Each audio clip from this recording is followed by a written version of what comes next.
마태복음 12장 말씀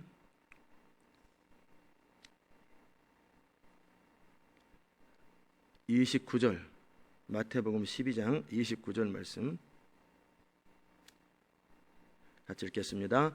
사람이 먼저 강한 자를 결박하지 않고야 어떻게 그 강한 자의 집에 들어가 그 세간을 늑탈하겠느냐. 결박한 후에야 그 집을 늑탈하리라. 아멘. 내려놓으면 주님께서 역사하시는 것 같아요. 이제 오늘부터는 영적 전쟁의 실제적인 부분들을 좀 다뤄야 될 것 같아요. 그래서 우리 주님 분명히 말씀하셨어요. 강한 자를 결박하라고. 그 강한 자를 결박하지 아니하면 그 집 세간을 늑탈할 수 없다라는 거죠. 이걸 개인적인 차원으로 적용하면요, 우리 안에 강한 자를 결박하지 않으면 헌신이 안 됩니다. 결국 그 견고한진이죠. 견고한진, 스트롱홀드라고 하는 성을 탈환할 때 항상 전쟁할 때 그 고지가 필요하거든요. 어떤 높은 곳 내지는 포트리스, 어떤 성로, 이런 어떤 중요한 진지들을 만들고 그 요새지게 전략적으로 요충지라는 곳이 있어요. 그것을 먼저 파쇄하지 않고는 그 도시로 점령을 못합니다. 그래서 한국에 인천 상륙작전이 있었고 노르만디 상륙작전을 통해서 결정적으로 전쟁의 흐름을 바꿔버리잖아요. 미국의 남북전쟁에서도 결정적인 터닝 포인트가 있었어요. 그때 거기서 한번 북쪽에서 거의 밀리고 있었는데 한번 거기서 큰 전쟁에서 한번 이겼어요. 그리고 나서 남북전쟁이 이제 마무리돼가는 단계로 가죠. 마찬가지로 영적인 것도 똑같습니다. 영적인 전쟁도 반드시 어떤 그 영적 대결이 필요합니다. 영적 대결, 능력 대결이 필요합니다. 그 능력 대결이 없이 한 도시가 돌아온 적은 없고요. 그래서 바울은 에베소 도시에서 거기서 영적 전쟁을 감당하고 기도해서 그 사람들이 자발적으로 복음을 전하게 될 때 바울과 그 전도자들이 집중적으로 기도하게 되었고, 그리고 그 도시에 있는 사람들이에게 복음을 전했을 때 그들이 회방하면서 아베소가 아니라 에베소의 아데미 여신을, 거기가 강한 자였는데 아데미 여신의 영에 사로잡혀서, 즉 한마디로 사단의 영이죠. 그래서 그들이 2시간 동안 생각해 보세요. 크도다 아데미신이요, 크도다 아데미신, 이 똑같은 말을 2시간 동안, 뭐 저도 하나님의 뜻만 원합니다 3시간씩 3개월을 해봤으니까 어려운 건 아닌데, 그것도 그냥 제정신은 입 아파서 못합니다. 뭔가 성령의 감동이 있어야 그렇게 하는 것처럼 크도다 아데미신이요, 그거를 2시간이나 온 청중에 수백 명 수천 명이 모여가지고 그 소리를 2시간 동안 하더라는 거예요. 그러면서 소란케 하고. 그러나 그럼에도 불구하고 그들은 계속해서 기도를 하죠. 계속 기도했을 때 어떤 일이 발생하냐면 그들이 자발적으로 아데미 여신을 숭배하던 모든 것들을 다 부수고, 그리고 도시가 주께로 통째로 돌아옵니다. 그래서 쓴 것이 에베소서예요. 에베소서. 그 에베소서는 영적 전쟁에 특별히 도시들을 돌아오게 하는 데 있어서 굉장히 중요한 책인데, 그래서 제가 에베소서를 100번씩 읽으라고 그러는 거예요. 그냥 대충 들어가지고 풍월처럼 알지 말고 계속 읽다 보면 에베소서 안에 많은 비밀들이 다 있어요. 그래서 여러분이 에베소서 1장, 2장, 3장에서는 우리 안에 가지고 있는 나의 정체성과 또 내가 가지고 있는 권세와 유업과 능력에 대한 부분들을 자세하게 다뤘잖아요. 이미 우리는 다 다뤘어요.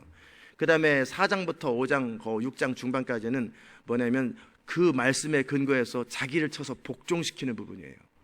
그건 뭐냐면 삶이죠. 삶이 따른다는 건 뭐냐면 바르고 착하게 산다, 적당히, 그게 아니라 하나님의 말씀에 근거해서 그대로 삶을 순종시켜주는 그 삶의 순종을 말하는 거예요.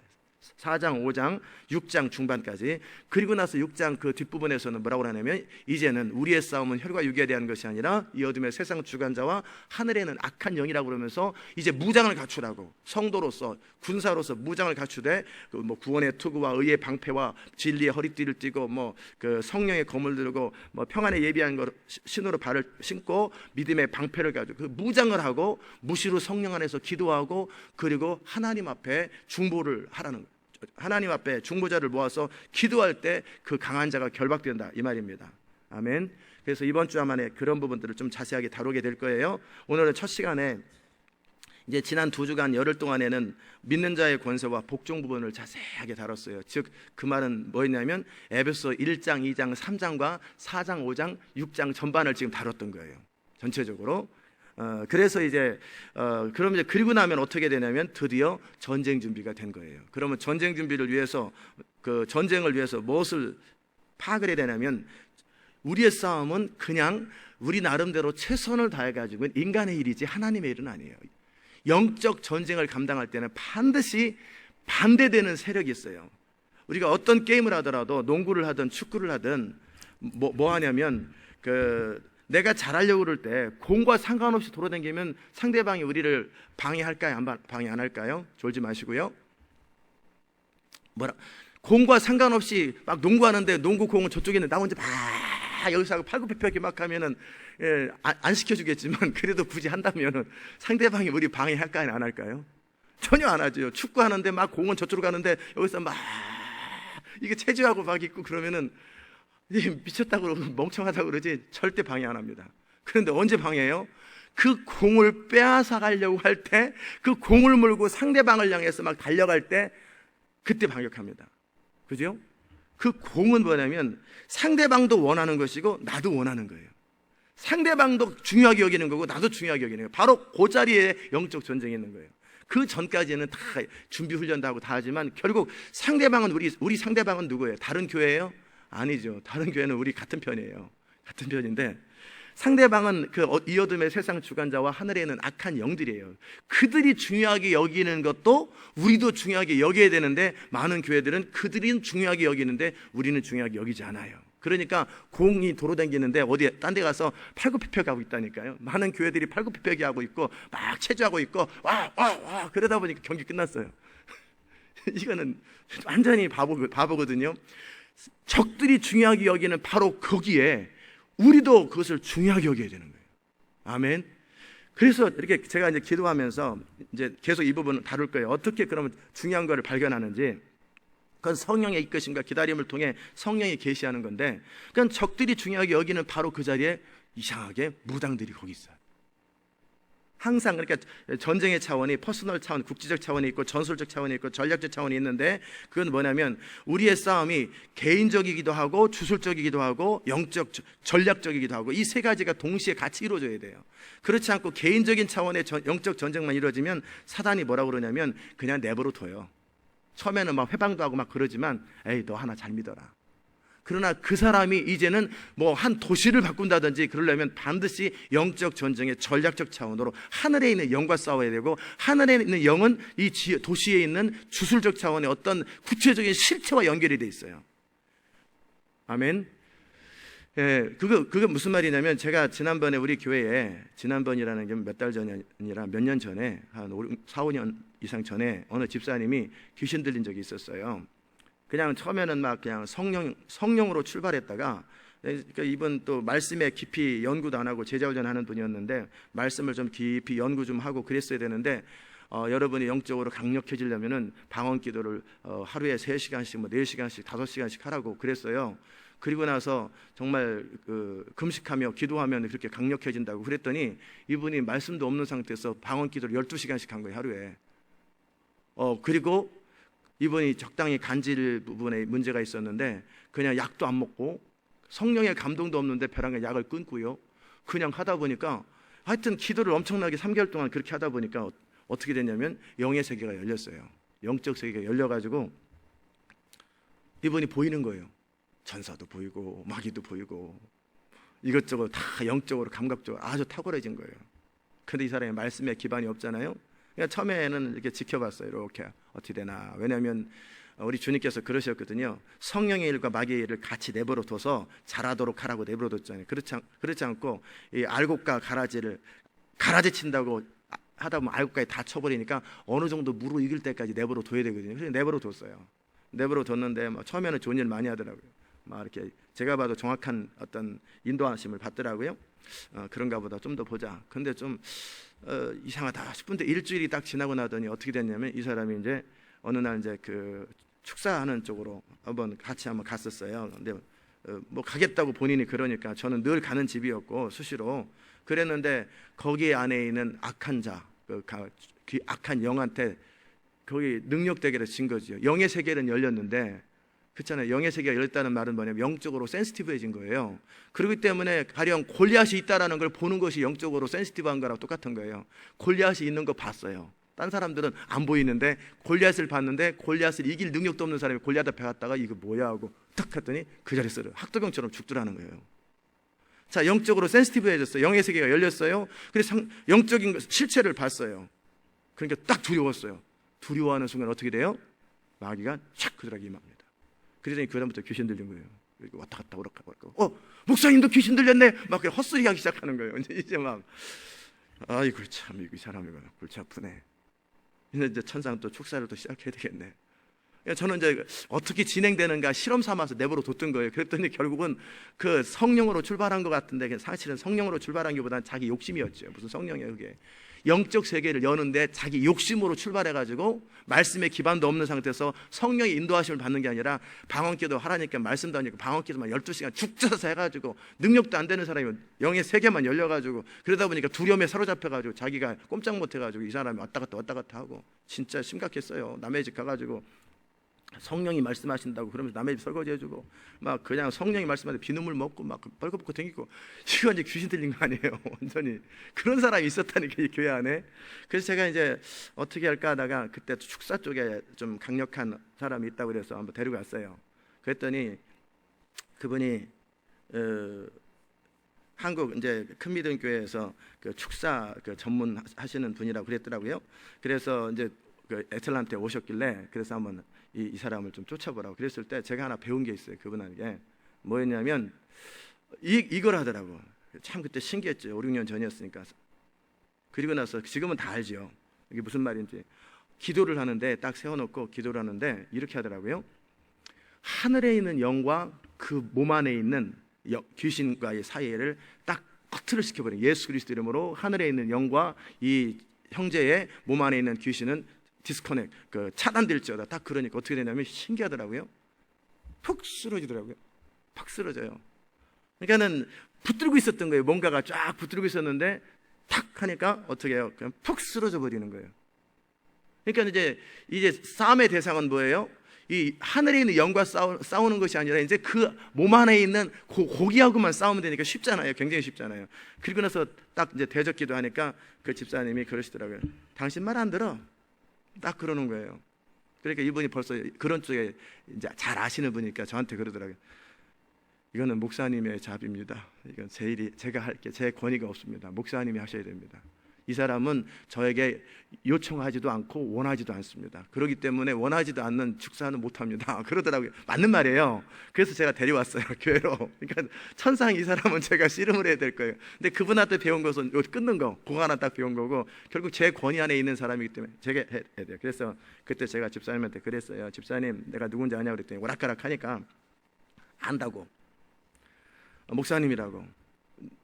집사님 옛날에 어떤 사람 죽은 거 봤지? 예, 그렇게 된다고. 코마 된다고 당신도. 그러니까 정신 차리라고. 내 말 똑바로 들으라고. 어떻게 하면 돼요? 이제 잠깐 정신 들은 거예요. 나를 신뢰하고 내가 하는 말을 그대로 믿고 따르라고. 방해하는 소리가 들려도 거절하라고. 할 수 있겠냐고. 할 수 있겠다고. 자, 성령님은 인격적인 분이시기 때문에 지금 당신한테 들리는 그 소리가 성령의 음성인지 귀신의 음성이 당신은 분별도 못하고 이 말 저 말 다 들린다고. 그러니까 성령님께 인격적으로 부탁하라고. 성령님 지금 잠시 제가 헷갈리니까 말씀하지 말아주세요. 그렇게 말씀하라고. 그랬더니 성령님 잠시 저에게 말씀하지 말아주세요. 그랬더니 무슨 소리 들리죠? 예, 들려요. 무슨 소리 들려요? 고 목사님 말 듣지 마. 고 목사님 말 듣지 마. 자, 거기서부터 다 귀신입니다. 지금부터 들리는 그 모든 것 다 귀신이니까 그것을 정확하게 타겟으로 삼아서 그걸 쫓는 거라고. 따라 하겠냐고. 네. 자, 예수 그리스도 이름으로 그 자기 안에 느껴지는 것을 향해서 대적하라고 그랬고 제가 대적기도 하니까 한 10분 만에 다 나가더라고요. 그러더니 정상으로 딱 돌아오더라고요. 신기하죠?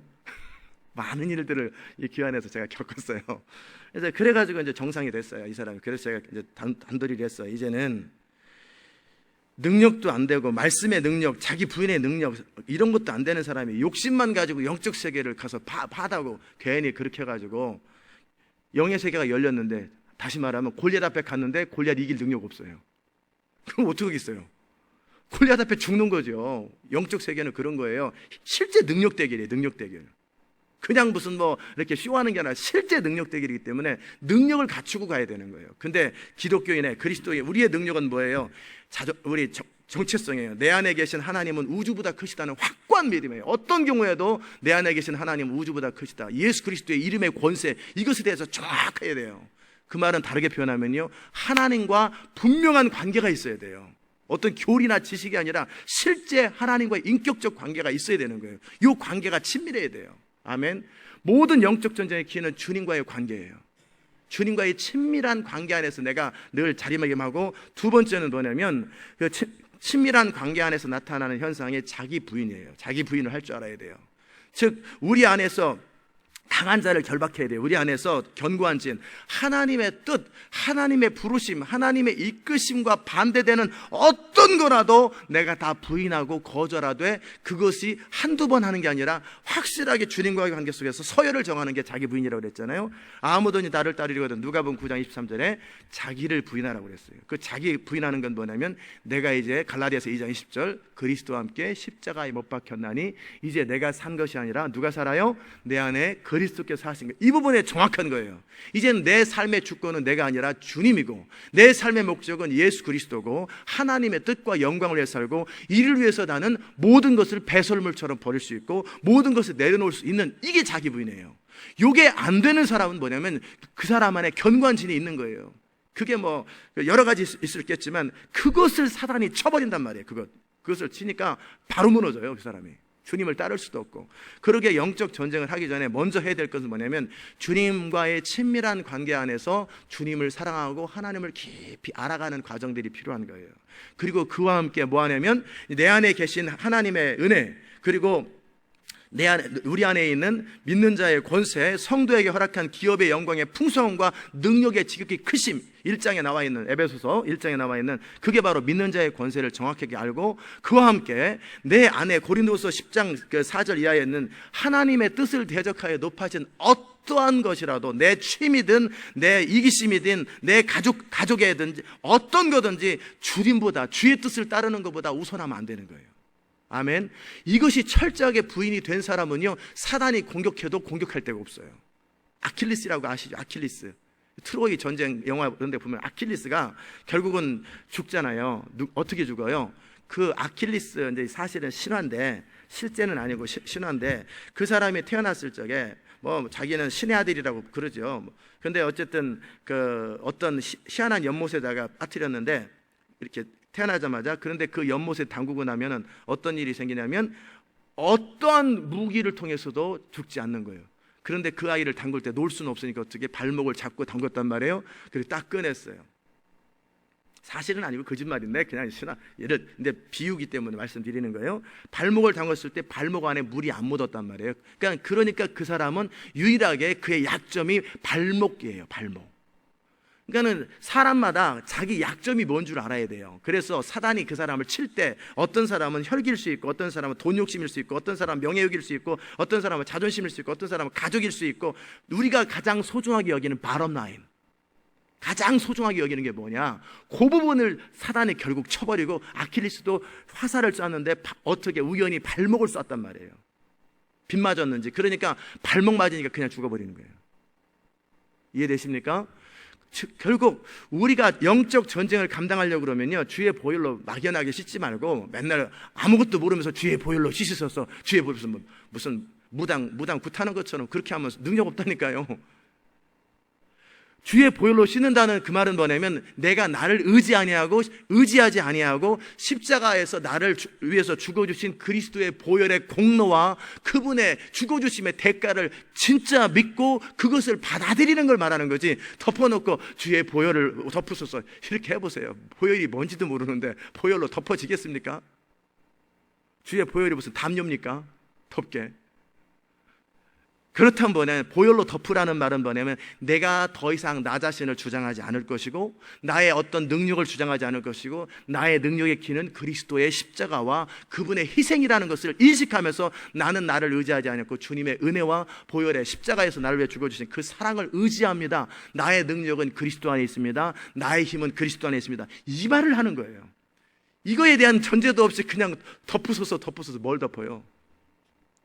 아무것도 덮어지지 않습니다. 아무것도 안 덮어져요. 그러니까는 정확하게 그 개념을 알아야 되는 거예요. 이해됐어요? 그러니까 그 각 사람 안에 그 강한 자, 강한 것, 그러니까 주님을 따르는 데 있어서 주 예수보다 중요한 것이 없는 거죠. 제가 청년 시절에 오직 예수, 오직 믿음 3,000번씩 하면서 정말 뭐 몇천 명씩 전도했었고, 뭐 청년들 캠퍼스, 뭐 교회 엄청나게 사역도 잘하고 그랬어요. 그런데 저에게 강한 자가 있었어요. 그 강한 자가 뭐였냐면 스트롱홀드가 있었는데, 그게 뭐냐면 저는 제 인생의 주권을 주님께 양도하고 싶지 않았어요. 나는 내가 원하는 방식으로 살고 싶었고, 주님께 영광을 돌리되 내가 원하는 방식으로, 주님을 영화롭게 하되 내가 원하고 내가 추구하는 방식으로 주님을 영화롭게 하는 내 인생의 주도권을 절대 양보하고 싶지 않았어요. 그게 사실은 결정적인 건데, 저는 그것만 안 되고 나머지 다 돼요. 사실은 아무것도 안 되는 거죠. 그랬더니 결국 인생에 너무나 코너에 빠지면서 주님께서 29살에 저에게 알게 하셨어요. 제 인생에서 제가 하나님을 사랑하고 하나님 뜻대로 살고자 하는 모든 마음이 있어도 결국 결정적으로 제가 양보하지 않은 영역들이 있었는데, 바로 그거예요. 양보하지 않은 영역, 하나님의 뜻을 따르는데, 하나님이 원하시는 일을 하는데 내가 손해보고 싶지 않고 양보하고 싶지 않은 그 테리토리, 그 영역이 바로 뭐예요? 강한 자예요. 개인에게. 그리고 각 도시가 통째로 주께로 돌아와야 되는데, 그들이 결국 그 도시에 있는 탐욕과 이기심을 통해서죠. 결국은 그들이 원하는 것들이 있다고, 공통적으로 도시 안에 원하는 것들이 있는데, 그것이 그냥 이 현실적인 것뿐만 아니라 영적인 것과 연결이 되더라는 거예요. 이해됐습니까? 내가 돈 욕심을 포기하지 않습니다. 나는 성적인 어떤 이런 샌프란시스코처럼 그런 부분을 나는 계속하고 싶습니다. 그들 안에 있는 탐욕 배후의 어둠의 영, 강한 자와, 영적인 강한 자와 그들 안에 있는 개인적인 탐욕 내지는 그들 안에 견고한진이 딱 결합이 되는 거예요. 이해됐습니까? 그래가지고 이제 결국은 그것이 큰 홀드가 되되, 그것이 여러 사람이 모이면 도시 전체의 강한 자가 되어버리는 거예요. 세력들이 모이기 때문에. 그러면 이제 저 같은 경우는 어떻게 했냐면, 이제 코너에 몰려가지고 계속 이제 두 마음이 같이 있었던 거죠. 하나님을 위해서 살고 싶은데 내 방식으로, 하나님의 영광을 위해서 살고 싶은데 내가 원하는 방식으로, 내가 고시 합격하고 대통령 되고 뭐 하여튼 사업을 잘하든지 정치를 잘하든지 해가지고 권력을 가져가지고 내가 누릴 거 다 누려가면서도 이 방법으로 주님을 섬기고 싶다. 만약에 주님이 그걸 요셉처럼 총리를 원하면 그걸 해야 돼요. 그러나 요셉은 자기 주장하지 않고 하나님만을 드러내는 총리였잖아요. 근데 저는 뭐예요? 내 안에 있는 앰비션, 야망을 즐기면서도 동시에 하나님도 같이 섬기고, 그럴 때 주님이 나와 함께 하시면 좋겠음. 이 안에 철저하게 교묘하게 자기는 아는데도 나만 모르죠. 다른 사람은 다 알겠죠. 이제 속에 있는 그 견고한진, 야망이라고 하는 견고한진이 있어요. 근데 자세히 보세요. 그러면 왜 저에게는 야망이라고 하는 것이 견고한진이었을까요? 전 돈 욕심도 없었고 다른 어떤 것도 다 포기할 수 있어요. 근데 야망은 포기하고 싶지 않았어요. 잘 들어보세요. 선악과를 따먹게 했을 때 사단이 했던 말이 있어요.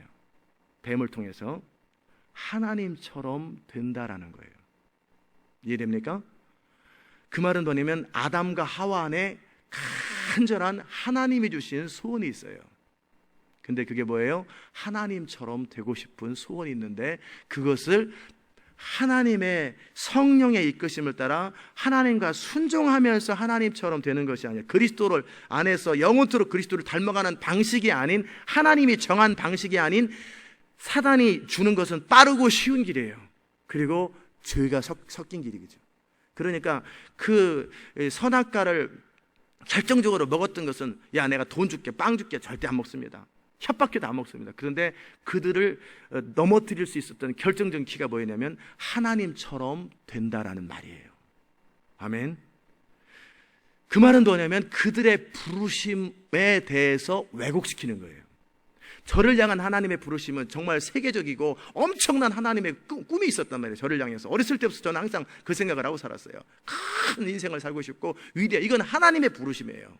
그런데 이 부르심을 뭐 하냐면 왜곡한 거예요. 어떻게? 개인적인 자기, glorify myself, 나를 영화롭게 하는 쪽으로. 정말 원래 하나님께서 저를 향한 부르심은 하나님을 영화롭게 하되 온 열방과 세계 가운데서 큰 그 야망과 하나님을 향한 위대한 야망과 꿈을 가지고 하나님을 영화롭게 하는 것이 하나님의 부르심이었는데, 저를 향한 부르심이 그렇잖아요. 제 가슴속에 세계가 있다고 그랬어요. 세계가 있는데 엄청난 부르심이 있어요. 그런데 이 부르심은 있는데, 그러니까 제가 그런 걸 추구하고 사는 거예요. 그런 걸 추구하고 사는 거예요. 그러다 보니까 사단은 그것을 가지고 이용하는 거예요. 어떻게 이용해요? 개인적인 야망을, 즉 이기심이 섞이고 죄가 역사해가지고 하나님을 영화롭게 한다라는 빙자. 왜? 그건 본능이니까, 영적 본능이니까. DNA가 제 안에, 영적 DNA가 제 안에 있어요. 하나님을 영화롭게 하되 위대하고 크게 그게 있는데, 그것을 어떻게 해요? 개인적인 차원으로 자기 영광을 추구하는 거예요. 그러면서도 하나님을 영화롭게 하지만 나는 이 방향으로. 이해됐습니까? 그러다 보니까 저는 그 부분을 양도하고 싶지 않았던 거예요. 그래서 이를 악물고 양보 안 했어요. 이를 악물고. 하나님이 저에게 직접 기도 가운데 말씀하셔서도 싫다고, 나는 내 방식으로 하나님을 영화롭게 하겠다. 짬뽕 드시라고, 짜장면 드시라고 그랬단 말이에요. 그런데 그때 인생이 풀렸으면 저는 착각하고 속고 살았습니다. 근데 인생이 딱 막혔던 거예요. 아무리 노력하고 아무리 추구해도 인생이 딱 막혔기 때문에 결국 뭐였냐면 거기서 더 이상 한 발자국 나갈 수가 없었어요. 왜냐하면 제가 적당히 살았으면 모르겠는데 정확하게 살았고, 원칙대로 살았고, 규칙적으로 살았고, 그리고 정말 철저하게 제 자신을 정직하게 계속 가봤을 때 어느 순간에 벽에 딱 부딪히고 이제는 여기서 한 발자국도 나갈 수 없게 되겠구나. 그러면 둘 중에 하나였어요. 하나님 시키는 대로 가든지, 아니면 하나님을 포기하든지, 신앙을 포기해버리든지, 아니면 하나님의 뜻대로 하나님을 영화롭게 하는, 둘 중에 하나였단 말이에요. 그게 제가 삼성동 한전센터 그 앞에서 그 결정적인 터닝 포인트가 바로 거기서 제가 변화됐던 지점이 바로 그 지점이에요. 정말 그 안에서, 내 안에서 이 강한 자가 결박되는 과정 속에 반발을 할 거 아니에요. 그러니까 이 짝대기를 하늘에 던지고 싶더라고요. 누구 맞으라고요? 하나님 맞으라고. 이 속에서 분노가 막 치미는데 못 견디겠는 거예요. 내 인생 마치 귀신 떠나갈 때 그러거든요. 막 발악을 하잖아요. 내 안에서 이 강한 자가, 이 악한 영이 있어도 내 인생 억울하다, 5년 동안 내가 헌신한 게 억울하다, 막 그러면서 막 속에서 분이 막 치미는 거예요. 막 치밀어요. 나한테 해준 게 뭐가 있냐고, 날 이용만 했냐고 막 그러면서. 근데 어떻게 하겠어요? 전 너무 많은 것을 갔어요. 주님을 너무나 사랑했어요. 그게 문제였어요. 주님을 안 사랑했으면 저는 당장 신앙 포기해버립니다. 저는 절대 교회 안 다녔을 것입니다. 그게 상대방도 공을 뺐고 나도 공을 뺐을 때는 거긴 실력과 실력의 대결이었어요. 그죠? 저에게서, 하나님 쪽에서 실력은 뭐예요? 하나님을 사랑하는 거였어요. 제가 하나님을 사랑하지 않았다면 거기서 제가 제멋대로 살았겠죠. 튀어버렸을 거예요. 또 이 마귀 쪽에서 그 강한 거는 뭐예요? 인생에 대한 야망, 탐욕이었단 말이에요. 집착이었단 말이에요. 이 하나님을 사랑하는 것과 주 예수를 사랑하는 것과 내 안에서 야망이 충돌하니까요, 내 안에서 이 두 마음이 항상 있었어요. 그런데 이것은 숨겨져 있었어요. 그러면서 합리화했어요. 주의 영광을 위하여 나는 한번 평신도로서 위대한 생애를, 한번 멋진 생애를 한번 살아보면서 이 예수 믿고 하나님과 함께 동행할 때 얼마나 영광스러워 설 수 있는지 보여주겠다. 얼마나 근사한 말이에요. 그 배우에 꿈틀거리는 이 뱀이 있었다고요. 야망이라는 뱀. 요게 이제 드디어 제가 계속 하나님, 오직 예수, 오직 믿음, 맨날 그거 했잖아요. 이 기도의 효과란 말이에요. 저는 예수 그리스도를 위해서만 살기 원합니다. 저는 믿음으로만 살기 원합니다. 한 3년 동안 맨날 그 소리 했으니까 이제 저도 모르게 기도량이 쌓인 거예요. 그리고 주님과의 관계가 쌓였고 주님과 친밀해졌고 막 이런 관계가 쌓이면서 이제는 어느 순간에 제가 완전히 세속적인 사람이었는데, 교회는 다니지만 완전히 세속적인 사람이었고, 제 인생의 가치관은 뭐냐, 진리사 대체면 인간이 최선을 다하는 거고, 하나님은 하늘에서 바라보고 축복이나 하는 거고, 내 인생에 간섭하는 건 그건 종교라, 그건 우리하고 상관없다. 그렇게 철저히 인본주의자였어요. 저는 인본주의자였어요. 저는 교회 다니는 사람이 아니고 어렸을 때서부터 인본주의자였어요. 아마 뉴에이지 쪽으로 갔을 거예요. 철저한 인본주의자였는데 인간의 모든 결정은 인간이 한다. 인간이 선택하고 판단하고 결정할 것이고, 그리고 하나님은 마지막에 죽은 다음에 심판한 분. 이 땅은 인간에서 다스려진다. 뭐 그런 생각을 하고 있었어요. 그런데 어느 날 이제 주님께서 저를 터치하시는 방법으로 어떤 목사님이 저에게 기도를 해가지고 주의 종 되겠네 했던 말 때문에 화가 나가지고 홧김에 주님이 직접 말씀하시면 내가 배추장사 소장사 다 합니다. 그랬을 때 그날 밤에 성령이 임했어요. 성령이 임하면서 제가 마음을 오픈했잖아요. 그렇게 거의 나쁜 말로. 그랬을 때 성령이 임해가지고 제가 주인인 줄 알았고, 그때서부터 내 안에서 성령이 역사하기 시작했던 거예요. 한 3, 4년 동안을. 그러면서 계속 막 성령이 부으시는 힘 때문에 오직 예수, 오직 믿음을 하루에 3,000번, 워낙 이쪽이 야망도 크잖아요. 그러니까 영적 야망도 엄청 큰 거예요. 그러니까 이쪽 야망, 세속적인 야망이 워낙 컸었는데, 그런데 이쪽 영적 야망이 생기니까 이것도 워낙 큰 거예요. 또 그냥 막 추구하다니까 오직 예수 한두 번이 아니라 3년 동안 3,000번씩 매일 하루도 안 쉬고 그 몇 년 동안 할 만큼 그 정도 열정적인 거예요. 그 큰 이 세속적인 야망, 원래 야망이 크니까 이 야망이 이제 영적인 야망과 같이 섞여가지고 막 하다 보니까 이제는 주님 없이는 못 사는 사람이 돼버린 거예요. 그런데 결정적인 터닝 포인트, 내일은 실제 그런 도시를 다룰 텐데 오늘은 제가 개인적인 차원의 영적 전쟁을 비유로 드린 거예요. 그럴 때 항상 어느 순간에 결정적인 브렉스루 딱 마주치는 지점이 있거든요. 그때 전환이 일어나는 거예요. 항상 그러거든요. 무슨 내일 다루죠. 도시도 어떤 도시에 있는 강한 자와 어느 순간에 정면 승부를 하는 때가 있고요. 골리앗과 마주치는 영적 부딪힘의 현장이 있는데, 저에게는 저의 자신의 퍼스널 차원의 강한 자를, 제 세간을 늑탈한다. 그 말은 뭐냐면 제가 하나님께 완전히 헌신하여서 주의 뜻대로 사라지는 그것을 말하는 거예요. 저의 한 퍼스널 차원의 세간은 뭐냐면, 이 도시 차원의 세간은 영혼이라면, 사람들이 주께로 돌아오는 거라면, 한 개인 안에서 뭐냐면 그 세간은 뭐냐면 그 사람이 온전히 하나님께 드려져서 헌신하는 걸 말하는 거예요. 그런데 이 하나님의 뜻대로 온전히 헌신하는 것과 그 다음에 정반대의 강한 자가 같이 충돌했던 거예요. 이해됐습니까? 그러니까 이해됐어요? 네. 그러니까 삼성동에서 제가 못 견디는 거예요. 그때 누군가 저한테 시비 걸렸으면 저 죽자 사자 해가지고 그 사람이 죽든 내가 죽든 한번 했을 거예요. 왜냐하면 그럴 때는요, 건드리면 안 돼요. 건드리면 거기서 폭발합니다. 그러니까 누구라도 타깃이 있으면 그 사람 죽는 거예요. 근데 제 홧김에 화가 나서 못 견디는 거예요. 못 견디는 거예요. 그 안에 꿈틀거리고 있었던 뭐예요? 그 야망이라는 탐욕이 있었단 말이에요. 이게 구렁이가 드디어 정체를 드러내는 거예요. 처음에는 속았어요. 하나님을 섬기면 이게 되겠지. 결국 제 바람라인은 본전은 이거였단 말이에요. 이거. 근데 사실 이게 뭐였어요? 하나님이 저를 향한 부르심이었는데 그것이 왜곡되었던 거예요. 그랬을 때 제가 너무 많은 길을 갔다고 그랬잖아요. 너무나 많이 오직 예수, 오직 믿음을 했어요. 나는 주님의 뜻대로 살 것입니다. 나는 예수를 위해서만 살 것입니다. 나는 믿음으로 이 고백을 3년 동안 했으니까 얼마나 기도가 작겠어요. 얼마나 기도가. 근데 성경도 엄청나게 봤죠. 그때 한 3년, 4년 동안에 성경을 거의 10번 넘게 봤을 거예요. 엄청나게. 어떨 때 한 10시간도 성경 보고 막 그랬으니까, 고시 공부하면서. 그러니까 영적으로도 충만하게 찾고 막 진짜 그때는 손 얹고 기도하면 병이 바로바로 낫고 그랬어요. 그러니까는 이 영적으로도 충만해진 상태에서 그러니까 자, 적용합시다. 영적 전쟁을 감당할 때요, 능력도 안 되는 사람이 만약에 저한테 야망으로만 가득 차 있는 사람한테 영적인 것도 아무것도 없는데 변화되라, 포기해라 그러면 미쳤나 저 사람이 바로 쳐버립니다. 근데 제 안에 그만큼 상대적으로요, 변화의 그 패러다임이 그런 거예요. 한 번에 안 변화되고요, 그 사람이 하나님을 아는 만큼, 하나님을 사랑하는 만큼만 딱 변화됩니다. 아멘. 변화는 어떤 말씀을 듣고 뭐 옳은 것을 안다고 변화되는 게 아니라 그 사람이 하나님을 사랑하는 딱 그만큼만 변화됩니다.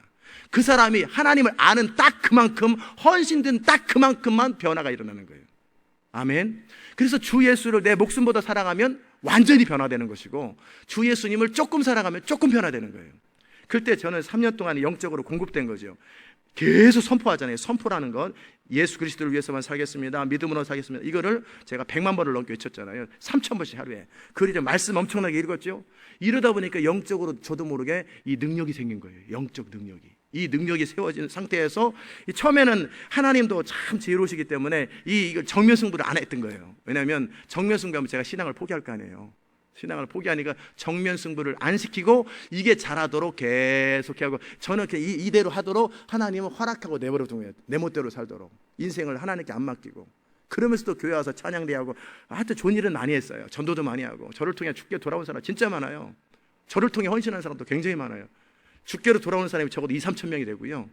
그 다음에 헌신된 사람도 수백 명이에요. 근데 저만 안 된 거지. 저만 헌신 안 된 거죠. 그러니까는 이 영적인 것 때문에, 이 영적인 것을 가지고 선포할 때 그들이 변화됐어요. 그들은 순수하기 때문에. 근데 제 안에는 이 구덩이가 있었다고요. 엄청난 무슨 여호야단 같은 엄청난 그렇잖아요. 하나님의 부르신 만큼 상대적으로 그 사람 안에 반대되는 것이 그만큼 크거든요. 정말 그 세상에 누구보다도 정말 큰 이 구덩이가 제 안에 꿈틀거리고 있는데, 처음에는 하나님께서 내버려 뒀어요. 그 정체를 내버려 뒀어요. 아시면서도. 근데 저는 몰랐어요. 그게 뭔지도. 근데 이 영적인 부분이 충분히 자라고 나니까 이제 어느 날 하나님께서 제 삶을 코너로 딱 모시면서 빠져나갈 게 딱 만들면서 거기서 영적 전쟁을 시켰던 게 능력 대결이에요. 능력 대결이었어요. 그랬을 때 제가 절에 다니까 다시는 이제 교회 안 다녀야 되겠다. 다시는 교회 안 다녀야 되겠다. 이게 여기서 이쪽에서 부르니까 하는 말, 다시는 교회 안 다닌다. 내가 지금까지 속은 것도 억울한데, 하나님 나한테 해준 것도 없는데, 이용만 했는데, 이 꿈틀거리는 이 구렁이가 튀어나왔단 말이에요. 그런데 여기 안에서 성령께서 말씀하시는 거예요. 너 할 수 있겠니? 어느 순간 약해졌어요. 자신도 없고. 하나님의 뜻대로 살아가는 것도 참 좋은데, 예수 그리스도만을 위해 살아가는 것도 진짜 좋은데, 그다음에 타협 지점이 하나 생겼었습니다. 그러면 저 합격시키고 제가 바로 그날 포기할게요. 그게 이제 타협 지점이에요. 합격시키면 바로 그날 포기하고 주의 뜻대로 살게요. 이랬단 말이에요. 자존심이죠, 거기에. 아니에요.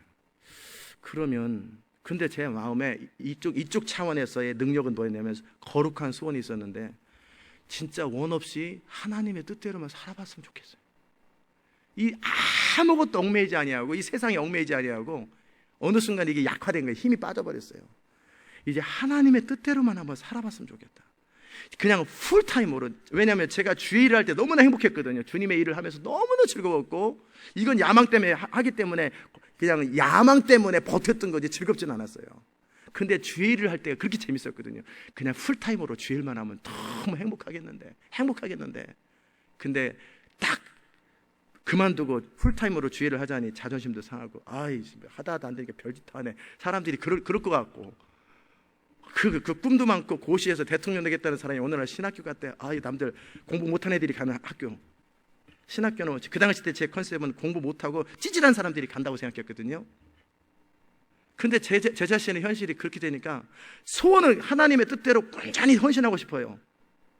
그 갈등이 이제 처음에는 막 분노가 막 팍 폭발하더니, 그 다음에는 잠깐 컴다운 되더니 냉정하게 생각하게 되고, 그 다음에 내 자신을 바라보게 되고, 그러면서 이 고백을 하더라고요.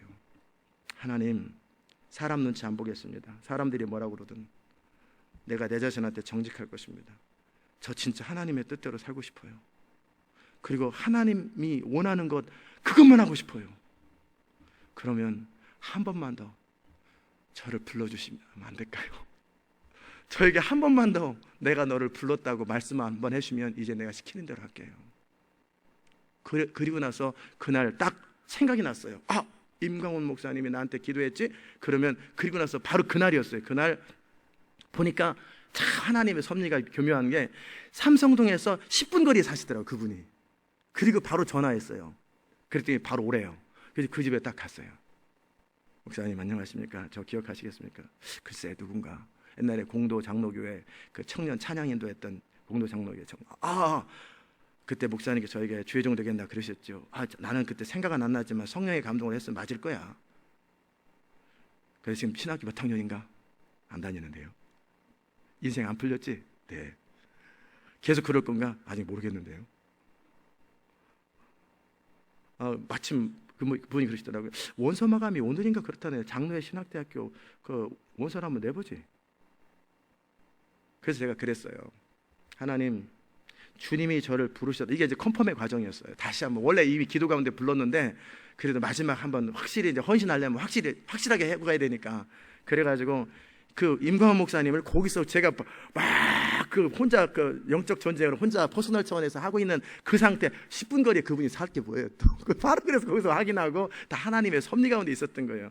그리고 제가 그 다음날 그랬어요. 12월 1일 날 원서 마감 끝나는 11월 30일 원서 마감 끝인데 신학교가 어디지도 모르지만 가가지고 원서를 저에게 교부해 주면은 주의 부르심인 줄 알겠습니다 하고 갔더니 고용수 교수님, 신학대학원 원장이 저한테 그러시더라고요. 학장님이 주시더라고요. 원래 안 주는 건데 그냥 줄래? 그러면서 딱 주는 거예요. 진짜 부르시는 거 맞네. 진짜 부르시네. 그리고 나서 제가 또 기도했어요. 하나님, 그러나 최종 결정이 한 번 더 남았습니다. 제가 합격을 해야 됩니다.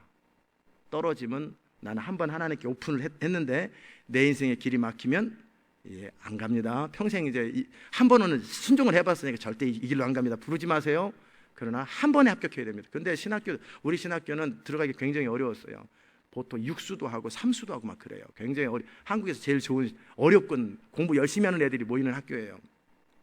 근데 저는 기한이 딱 한 달밖에 안 남았는데 뭐 그 절차 다 얘기하려면 시간이 많이 가니까 패스하죠. 그래가지고 한 달 동안에 짧은 시간 동안에 공부해가지고 아주 좋은 성적으로 합격해버렸어요. 합격 통지서를 딱 받는 순간에 이제 어떻게 하겠어요? 꼼짝없이 다녀야 되겠다. 그러면서 그때서부터 제 삶 속에 중요한 영적 돌파가 이루어졌는데 그게 뭐냐면 이거였어요. 이제는 삼성동에서 그때 이 구렁이 있잖아요. 야망이라고 해요. 내 뜻대로 내 원하는 대로 큰 꿈을 이루고 싶은 그 구렁이가 저의 전부를 차지했거든요. 그러니까 누구 말도 안 듣고 저는 군대에서도 사람들이 뺨을 때리고 저를 몽둥이를 두들겨 펴서 절대 뜻을 안 꺾는 사람이에요. 그렇게 독종이거든요. 독종인데 근데 이 야망으로 똘똘 뭉치고 의지로 똘똘 뭉친 사람인데 근데 이 3년 4년 동안 복음이 계속하면서 이 세상 즐거움 세상 야망들이 다 흐물흐물해진 힘 빠진 구렁이가 돼버린 거예요. 그러자 주님의 능력이 한 번에 치되 사랑의 능력, 은혜의 능력 그래가지고 탁 치면서 그때 저에게 큰 한 번에 자기 부인과 영적 전쟁이 일어났는데 그때 그게 뭐냐면 하나님의 뜻대로 살 것이냐 내 뜻대로 살 것이냐 뜻의 전쟁이었어요. 그때 저는 한번 뭐라고 그랬냐면 하나님의 뜻대로 살겠다. 그리고 하나님의 뜻대로 이제 이후로 평생 동안 주님이 말씀하시는 그대로 순종하겠습니다. 그때 이제 뜻을 한번 크게 정했잖아요. 워낙 저 의지가 세니까 뜻을 딱 정했을 때 내 뜻을 이제 거절하고 하나님의 뜻대로 살겠다라는 것이 저희 인생의 큰 영적 브렉스루거든요. 그때 이후로 지금까지 하나님 뜻을 거스른 적 거의 없어요. 한 번도 없어요. 그냥 하나님 무슨 말 하든지 그대로 순종합니다. 그대로 순종합니다. 이해됐습니까?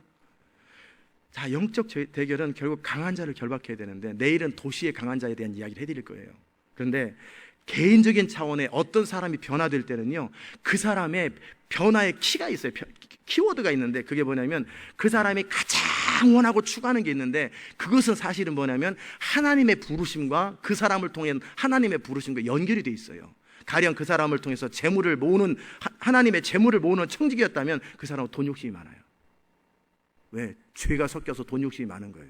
그래서 돈에 대해서 관심이 많은 거예요. 근데 원래는 뭐냐면 하나님의 나라를 위해서 재물을 대는 자로 하나님이 부르셨단 말이에요. 근데 그거를 개인적인 차원으로 그 야망을 쓰니까 그런 거예요.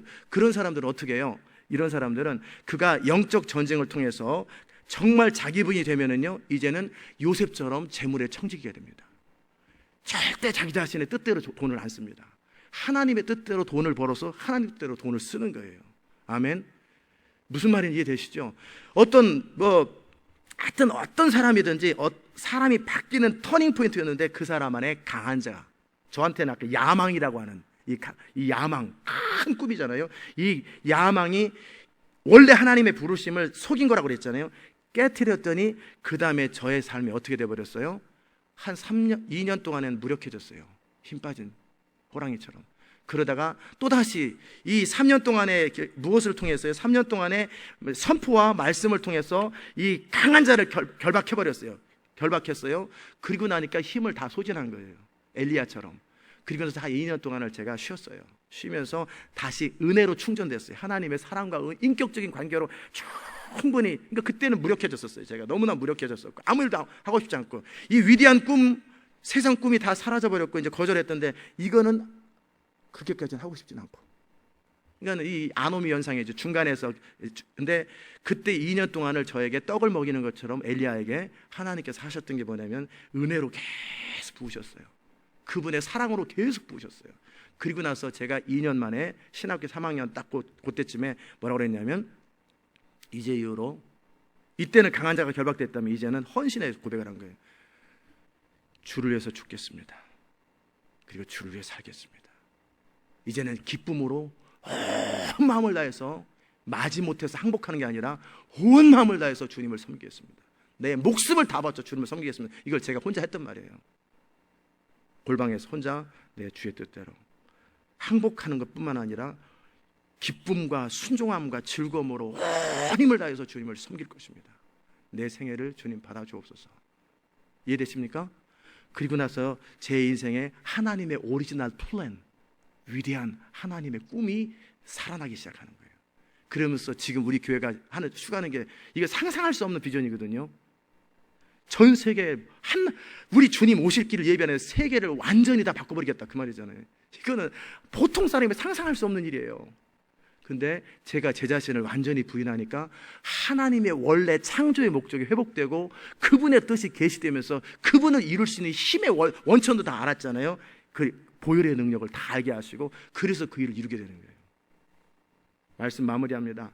여러분을 향한 하나님의 창조의 목적이 있고 부르심이 있는데 그 부르심의 자리가 그 창조의 목적, 그 부르심의 자리에 동시에 사단도 바로 그것. 그렇기 때문에 인간에게 주신 본능들이 있거든요. 영적 본능, 하나님의 부르심 그 부분을 공이란 말이에요. 개인적인 차원에서 거기를 사단이 쳐버리는 거예요. 그게 야망으로, 무슨 세속으로, 뭐 다른 것으로.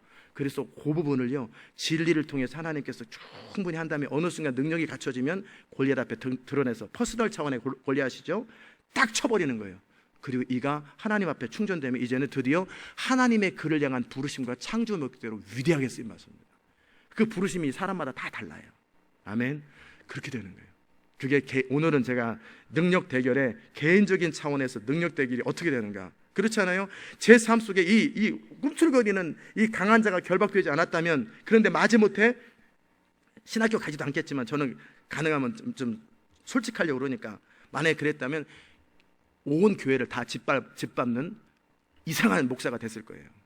아니면 세상적으로 갔을 거예요. 하나님을 포기했을 거예요. 그러나 하나님께서는 이 모든 것들을 섭리하시고 은혜 가운데 주장하셔서 제 안에 있는 강한 자를, 이 죄로 말미암아 강한 자를 결박시키고 이제 퍼스널 차원의 하나님의 창조의 부르심과 꿈과 소원이 내 안에서 불타오르되 그 불을 누구도 못 끄는 거예요. 그 불이 영원히 타오르는 거예요. 하나님을 영화롭게 하되 제 안에 진짜 강한 게 뭐였냐면요, 인플루언스였어요. 영향력이었어요. 그 당시에 대통령이 꿈이 아니었고요, 무슨 재벌이 꿈이 아니었고, 가장 영향력이 있는 자리가 뭘까? 영향력 있는 자리가 그 부분 마저 해드리고 마치겠습니다. 그랬을 때 저는 대통령이라고 생각했던 거예요. 한국의 문화니까. 그리고 대통령 끝나면 유엔 사무총장 하려고 그랬어요. 그 원인은 뭐였냐면, 아니면 재벌이 되든지 아니면 조직폭력배 깡패 두목이 되려고 그랬어요. 제 안에 숨어있는 게 뭔지 알겠죠? 인플루언스였어요. 영향력이었어요. 그런데 그것이 바로 하나님이 저를 향한 부르심이었더라는 거예요. 그러니까 지금 그것이 이집트에서 보아들이 불로 연단된 다음에 깨끗하게 씻어지는 것처럼 저를 향한 하나님의 부르심이 더럽혀졌잖아요. 이 세속으로. 그것을 깨끗하게 만들더니 어떻게 하셨어요? 이것을 하나님을 위해서 영향력이 발휘되잖아요. 즉 영향력이 퍼져가잖아요. 그잖아요. 여러분도 똑같습니다. 여러분을 향한 하나님의 부르심이 있어요. 여러분이 뭔가를 좋아하고 추구하고 열정적으로 간다라는 건 뭐냐면, 그것 자꾸 포기하고 싶지 않은 뭐 그런 부분이 있잖아요. 그 배후에 그것은 겉으로 드러난 거고요, 겉으로 드러나는 현상이고, 그 배후에 가만히 보면은 뭔가, 저는 영향력이라는 단어로 표현했잖아요. 파워, 영향력이라는 단어로 표현했어요. 근데 여러분 안에 하나님의 뭔가 부르심이 있어요.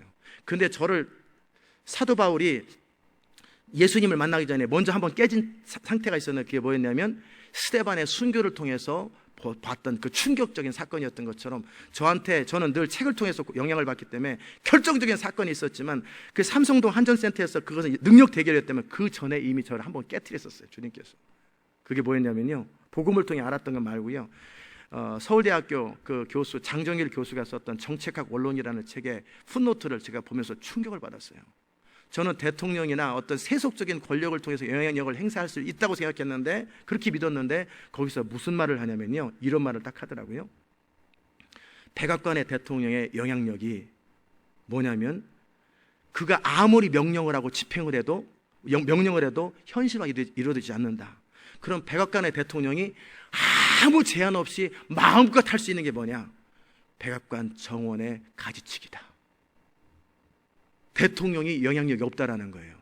상원의원과 하원의원과 모든 사람들이 중간에 다 통제하기 때문에 그 순간에 저는 충격을 받은 거예요. 대통령을 해도 그때 전두환 대통령이 백담서 딱 들어가더라고요. 그러니까 야, 대통령이 영향력 있는 자리가 아니라, 그때 저는 뭘 알았냐면 복음의 능력을 알았어요. 어떻게 알았냐면 제가 복음을 전하면 사람들이 바뀌어요.